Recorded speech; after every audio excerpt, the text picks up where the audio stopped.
And today we're going to kind of dive into how to proactively fundraise in 2025. So just as a little bit of a sort of a tee up to this process is that at the moment, over the last few years, it has been increasingly difficult to fundraise in the UK.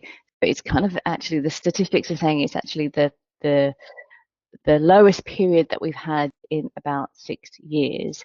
And then personally, I've experienced how challenging this is. It's more effective or more affected if you're trying to raise sort of seed rounds and Series A from VCs in particular. But it is, and it does, the dynamics of the global environment and the economic environment does impact angels, and as it impacts everybody. So with all of that being said, it's really important to be proactive. So historically, it would take about 4 to 6 months to raise investment.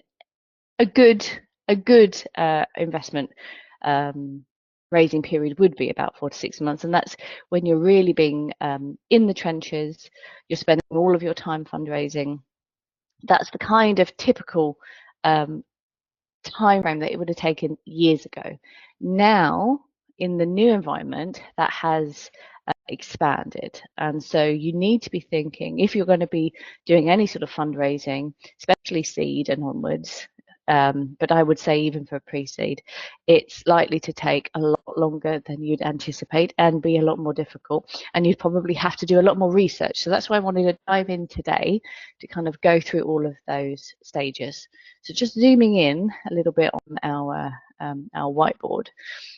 So essentially, you need to think about these key things, the key 4 things that you need to have a successful and proactive approach to fundraising. So it's building relationships, gaining the traction that you need to prove that your business is suitable for raising investment, obviously gathering all of those data points, doing your market research, and then also targeting the investors. So how I like to look at it is that before you absolutely need the money, expand your time frame and think about what do you need to have the perfect pitch deck, the perfect traction metrics, the perfect proof and relationship with investors. So think ahead of that and think about, okay, what can you do from an MVP, a minimal viable product perspective, to get all of those traction metrics? And whilst you're in that process of whether it's building out the MVP or getting those metrics and building your pitch assets, as it were, start looking at that point at potential investors. So you look for people that have got experience in your industry. So industry experience that ideally have worked in that sector, but it could just be that they invest in that sector. And ultimately, everything that you do, you want to get as much benefit out from it. So whether that's, and this is a topic that I've covered before, whether that is building a panel for your early testers or your early customers and trying to get as much benefit out of that exercise, or in terms of investors, you want to find an investor that has industry experience, that invests in your sector, but can also be a mentor and ultimately add a lot of value to your business. So it's often in this process of pre-seed, seed, and Series A that you're going to come up against lots of hurdles as your business scales. And if you can find an investor that has already been there, done that, knows the issues that are going to face you in the future, that's really who you want to target. So once you've identified, ideally, a good list of investors, it's at that point you need to think about, do you have enough traction to be successful in that round? And then give yourself enough time to build those connections and ultimately then build the traction. The whole purpose of taking time and building the traction is that you can then share your wins. So as you are gaining traction, as you're proving the different metrics that you have, you're then able to share that information with the potential investors. And what that does is that builds a relationship with them, but it also gains trust because they can see that you're doing what you said you were going to do. that you're ultimately learning and adapting and testing and refining, and they get a better understanding of your capability. So that's really key, is to kind of take a much broader view of the time frame that it's going to take, look to identify your investors, gain traction, and then use that to build relationships. So network early, and ultimately look at your connections and then the connections of your connections. See what you need to be able to support and do your fundraising exercise, gather all of that data, and then use that in that process. So as a part of that, we also have the journey through the different stages, which is really important, especially for sort of early stage founders, to understand that when you're going to target your investors, it's really important to do your research upfront to make sure that they are an investor that invests in your stage of business. So you have you have pre-seed funding, seed, Series A, and then beyond. But just to focus, the majority of the founders that are in here are in the early stages, but we do have some seed funding and touching on the Series A.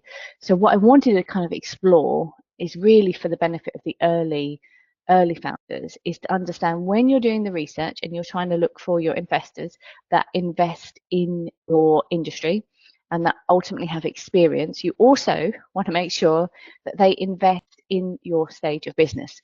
So ultimately, pre-seed funding, which is here, the early stage, it's really risky. And as you go further, it gets less risky. So angels are often in this pre-seed funding stage, and that's where they expect a higher amount of equity because they're putting in or they're taking on a lot of risk. As it gets further on, where it's more of a proven process, that's where you tend to get VCs, because it's less risk, and they can obviously have proven some of the traction pieces. They will have very clear expectations and a checklist of what they're looking for. So in pre-seed, essentially that is typically sort of under £1 million for each sector and different type of business, whether it's digital, it's like or SaaS, a product or service. They'll have different brackets of typical pre-seed valuations, and all of that depends on what stage are you. So are you just in the ideation? And then if you are just in the ideation, it's often that the successful rounds or fundraising for an idea often comes from a founder that has either already existing trust and a relationship with angels, or they're not a first-time founder. Because at an ideation or an idea stage, you have to have a lot of proof in some metric because you haven't actually got any traction. So you have to either have really unique insight, have a very close association and an understanding of your product, and that investors have to buy into both you being able to deliver and also your idea. So in the early stages, it's often about a capability about you rather than is your idea. Obviously, the idea has to tick all the boxes and have the ability to scale and grow and deliver that return on investment. But largely in early stage, it's all about the founder.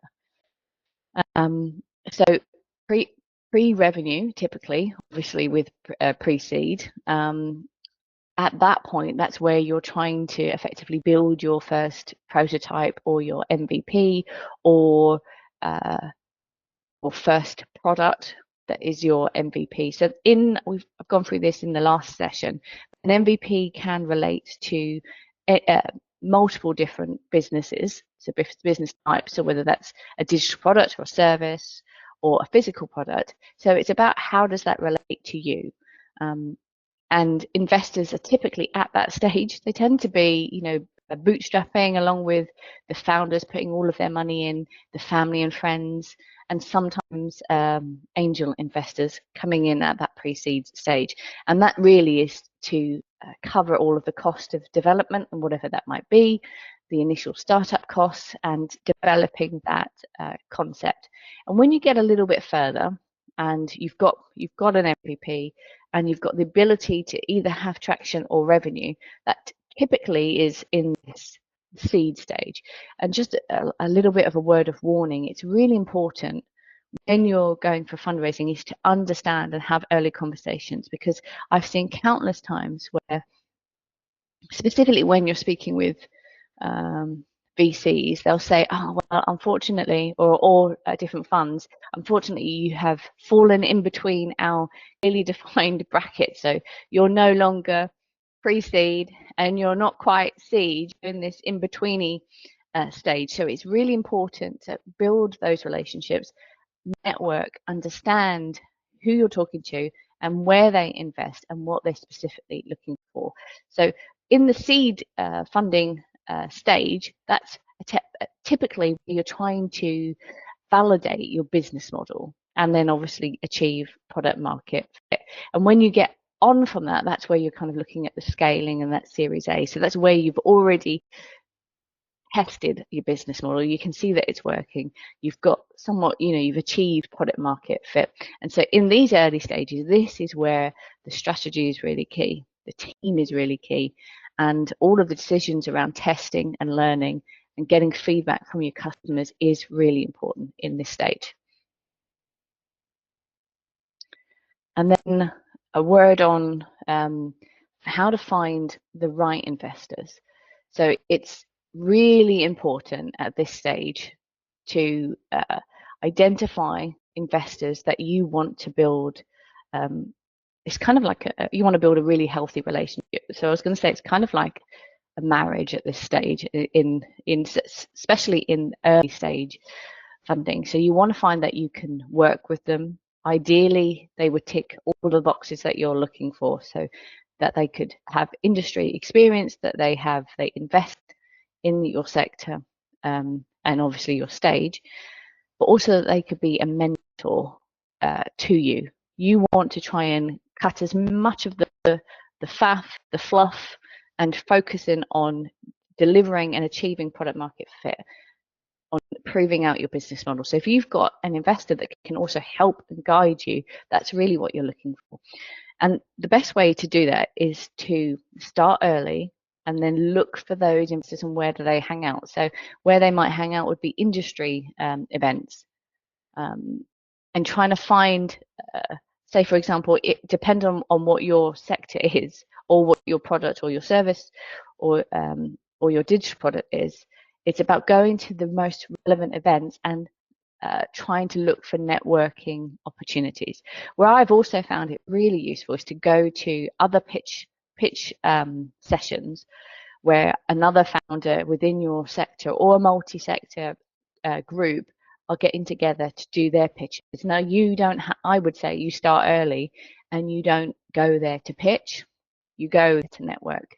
So you look at who are the types of investors that are attending those events, look to build relationships with them, look at the kind of questions they're asking the founders. So it's really helpful if it's a founder that's obviously kind of in your sector as well, so you can get some insight into how do the investors think and what kind of questions and what do they look for.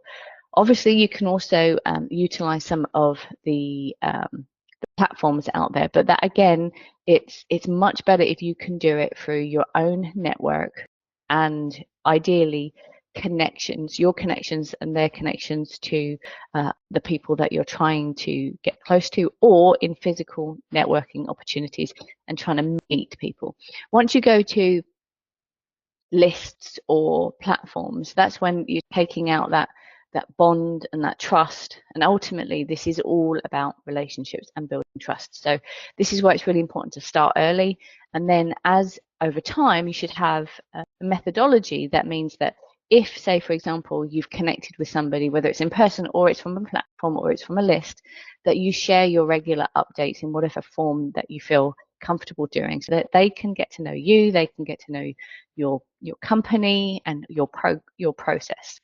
And obviously at that point, if you're growing your network, and then when you're researching your investors, then you can see who are you connected to that might be able to introduce you to those investors. And at that point, you can then ask so and so to connect you to the person that you're looking to get in contact with.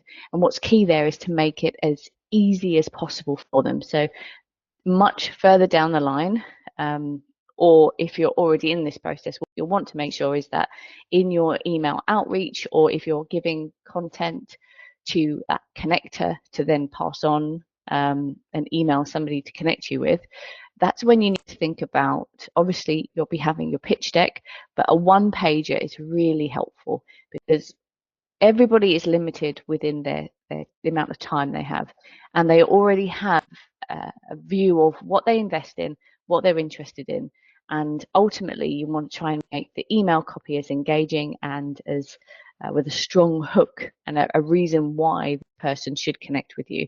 And then your one pager, which would essentially is your pitch deck on one page, should have all of the most key information that they need to know so that it will open a door and then you can set up a meeting. So it's really important at that stage to kind of to have all of these things working in a time frame.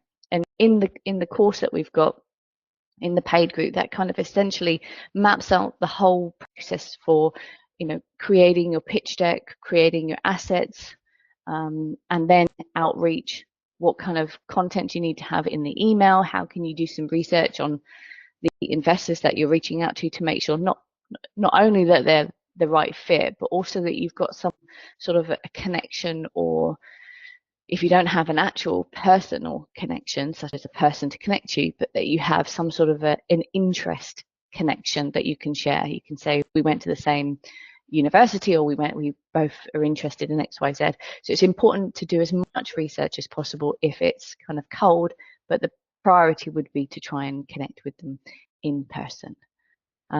So ultimately, just to wrap up on that, it's like, look at your connections and your connections network, research your investors with their industry experience within your sector and that they actually invest in your sector, attend those specific startup events and conferences, and leverage your network, utilize the platforms, identify the potential investors, and then wherever possible, participate in the industry.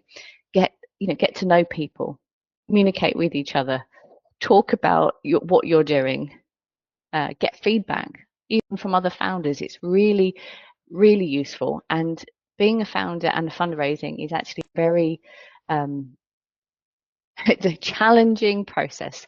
And wherever possible, it's worth looking to get as much help and support as possible, whilst not diluting the feedback or rather your view. So you always have to think, what is the person saying? And do they know my sector? And does it resonate with what I know to be true? And ultimately, you have to make those decisions yourself.